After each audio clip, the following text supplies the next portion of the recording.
اونچی آواز میں ٹی وی کیوں دیکھ رہے ہیں آپ؟ کم کیجیے آواز، شور ہو رہا ہے۔ اچھا دادی، کرتا ہوں۔ یہ 6 آ گیا میرا، آپ کی گوٹی ماروں گی میں۔ الینا بیٹا، یہ کیا بات ہوئی؟ ایسے کون شور کرتا ہے؟ اور یہ آپ دونوں کب سے کھیل رہے ہو؟ دادی خیر ہے نا، اور کیا کروں، میں بور ہو جاتی ہوں۔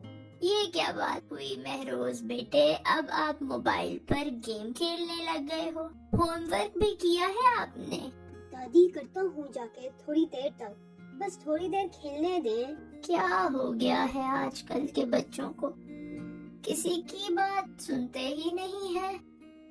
مجھے کچھ ایسا کرنا چاہیے جو ان کی اچھی پرورش میں مدد کرے اور ان کو ریاست مدینہ کے اصول بھی سکھا سکے۔ چلو چلو بیٹھ جاؤ سب، آؤ میری بات سنو۔ میں نا ایسے کرتی ہوں، آپ کو ایک سٹوری سناتی ہوں۔ کون سی کہانی دادی؟ مطلب کس طرح کی کہانی ہوگی؟ سپرمین۔ ارے اچھا، بس یہ سب تو فالتو کی کہانیاں ہیں۔ میں تمہیں اسلام اور اسلامی تعلیمات کے بارے میں بتاؤں گی۔ اچھا تو بچوں، یہ جو کہانی ہے دراصل یہ ایک قصہ ہے، قصہ غزوہ بدر کا۔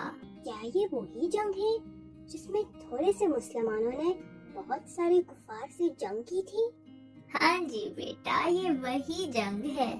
کیا آپ نے یہ پڑھی ہوئی ہے؟ جی دادی، میں نے پڑھا ہوا ہے اس کے بارے میں، پر مجھے ابھی صحیح سے یاد نہیں ہے اب۔ ویسے ان کی کل تعداد کتنی تھی دادی؟ دادی ہمیں نہیں پتا اس جنگ کے بارے میں، شروع سے بتائیں نا کیا ہوا تھا اس جنگ میں، کب ہوئی تھی، کیوں ہوئی تھی؟ ٹھیک ہے بیٹا، میں آپ کو شروع سے بتاتی ہوں کہ یہ جنگ ہوئی کیوں، اس کی وجہ کیا بنی۔ یہ غزوہ اسلام میں بہت زیادہ اہمیت رکھتی ہے۔ یہ مسلمانوں اور کفار کے درمیان پہلی جنگ تھی جس نے اسلامی تاریخ کا رخ ہی بدل دیا۔ اور آپ کو پتا ہے اس غزوے کو یوم الفرقان بھی کہتے ہیں۔ اس کا ذکر قرآن کی 3 سورتوں میں ہوا ہے، جن میں سورہ انفال، سورہ آل عمران اور سورہ حج شامل ہے۔ اب میں آپ کو بتاتی ہوں کہ یہ کیوں اتنی افضل اور بہترین جنگ کہلائی گئی، اور اس نے اسلام کی تاریخ کا رخ کیسے موڑ دیا، اور کیوں اس کا ذکر قرآن مجید کی مختلف صورتوں میں ہوا۔ غزوے سے کچھ عرصہ پہلے جب محمد صلی اللہ علیہ وآلہ وسلم مکہ میں اسلام پھیلا رہے تھے اور مکہ کے لوگوں کو اسلام کی دعوت دے رہے تھے، تو ابو جہل کو یہ سب ہضم نہیں ہو رہا تھا، تو اس نے ہی مکہ میں اسلام کو پھیلانے سے روکنے کے لیے کافروں کو مسلمانوں کے خلاف بھڑکایا اور ان پر بڑے ظلم کیے۔ ہر طرح کا طریقہ ان پر آزمایا گیا۔ اس طرح کفار کے ظلم کی وجہ سے کچھ مسلمان مکہ سے ہجرت کر کے حبشہ چلے گئے۔ جب یہ بات کفار کو پتہ چلی تو انہوں نے مکہ سے کچھ سفیر کو حبشہ بھیجا تاکہ وہ ان مسلمانوں کو واپس لائیں اور یہ ظلم و ستم بڑھتا رہے۔ اس ظلم کی وجہ سے جو ہجرت ہوئی اس کا ذکر بھی سورہ النحل میں ہوا ہے۔ جن لوگوں نے ظلم برداشت کرنے کے بعد اللہ کی راہ میں ترک وطن کیا ہے، ہم انہیں بہتر سے بہتر ٹھکانہ دنیا میں عطا فرمائیں گے، اور آخرت کا ثواب تو بہت ہی بڑا ہے۔ کاش کے لوگ اس سے واقف ہوتے۔ ظلم کی انتہا بڑھتی جا رہی تھی۔ پھر اس کے بعد 27 صفر 622 میں محمد صلی اللہ علیہ وآلہ وسلم کو نبوت کے 14ویں سال میں مکہ سے یثرب ہجرت کا حکم ہوا۔ یثرب مدینہ کا نام تھا ہجرت سے پہلے، اور یہ ہجرت کا بھی پہلا ہی سال تھا۔ جب کفار کو ہجرت کا پتہ چلا تو انہوں نے محمد صلی اللہ علیہ وآلہ وسلم کو شہید کرنے کا منصوبہ بنایا، پر ان کا یہ منصوبہ کامیاب نہ ہو سکا اور محمد صلی اللہ علیہ وآلہ وسلم مدینہ ہجرت کرنے میں کامیاب ہو گئے۔ محمد صلی اللہ علیہ وآلہ وسلم کی ہجرت کرنے کے بعد مدینہ میں اسلام تیزی سے پھیلنے لگا۔ جب یہ بات مکہ والوں کو پتہ چلی تو وہ حسد کرنے لگے۔ انہوں نے بڑی سازشیں کی پر کامیاب نہ ہو سکے، یہاں تک کہ انہوں نے مدینہ کے باقی قبائل کو بھی خلاف کرنے کی کوشش کی پر ناکام رہے۔ پھر 2 ہجری ربیع الاول کو قریش کا ایک سردار مدینہ آیا۔ اس نے وہاں آ کے مسلمانوں کے جانور لیے اور چلا گیا۔ وہ صرف مسلمانوں کو یہ بتانا چاہتا تھا کہ وہ اتنے دور سے آ کے بھی ان کو نقصان پہنچا سکتے ہیں۔ جب آپ صلی اللہ علیہ وآلہ وسلم کو اس واقعے کا پتہ چلا تو ان کے لیے ضروری ہو گیا کہ وہ کوئی قدم اٹھائیں جس سے کفار مسلمانوں کو نقصان نہ پہنچا سکے۔ مکہ کے لوگ تجارت کے لیے دوسرے شہروں میں جاتے تھے۔ ایک دفعہ مکہ کے بڑے سرداروں میں سے ایک سردار جس کا نام ابو سفیان تھا، جو ویسے تو بعد میں مسلمان ہو گیا تھا، اس کا قافلہ مکہ سے شام کی طرف تجارت کے لیے گیا تو اس کا آپ صلی اللہ علیہ وآلہ وسلم کو علم ہو گیا۔ آپ صلی اللہ علیہ وآلہ وسلم نے ابو سفیان کے قافلے کو شام سے مکہ جاتے ہوئے رکنے کا فیصلہ کیا، کیونکہ شام سے مکہ کے راستے میں مدینہ آتا ہے۔ تو آپ صلی اللہ علیہ وآلہ وسلم نے شام اور مدینہ کے بیچ میں رکنے کا ارادہ کر لیا۔ ابو سفیان کی قیادت میں 40 لوگوں کا قافلہ شام سے مکہ کی طرف روانہ تھا، جس میں 1000 اونٹ، 50,000 دینار کی مالیت کا سامان بھی تھا۔ ابو سفیان کو علم ہو گیا تھا تو وہ اپنے قافلے کے ساتھ راستے میں ہی رک گیا، اور اس نے پھر اپنے قافلے سے ایک بندہ مکہ کی طرف بھیجا اور کہا کہ مکہ والوں کو خبر پہنچاؤ کہ قافلہ خطرے میں۔ جب مکہ والوں کو یہ خبر ملی تو وہ پریشان ہو گئے۔ ابو جہل جو مسلمانوں سے جنگ کی تلاش میں تھا، اس نے لوگوں کو بھڑکایا اور ان کو خلاف کیا، اور مکہ والے مسلمانوں سے لڑنے کے لیے مدینہ کی طرف روانہ ہو گئے۔ جب قافلہ مکہ سے چلا تھا تو اس کی تعداد 1300 تھی۔ جب ابو جہل کا قافلہ مدینہ کی طرف روانہ تھا تو دوسرے راستے سے ابو سفیان کا قافلہ مکہ پہنچ گیا تھا۔ جب ان کو معلوم ہوا تو اخنس بن شریک نے واپسی کی رائے دی، تو ابو جہل جو قریش مکہ کو مسلمانوں کے خلاف بھڑکا کے لایا تھا، اس نے منع کرتے ہوئے بولا کہ جن مسلمانوں پر ہم نے 13 سال حکومت کی ہے، ان میں اتنی ہمت کیسے آ گئی کہ وہ ہمارا مقابلہ کریں گے؟ پر اخنس بن شریک نے اس کی رائے سے اختلاف کرتے ہوئے اپنے بنو زہرہ کے 300 کے قافلے کے ساتھ واپس مکہ کی طرف روانگی کی۔ پر جب بنو ہاشم نے بھی واپس جانا چاہا تو ابو جہل نے انہیں سختی سے روک دیا۔ اس طرح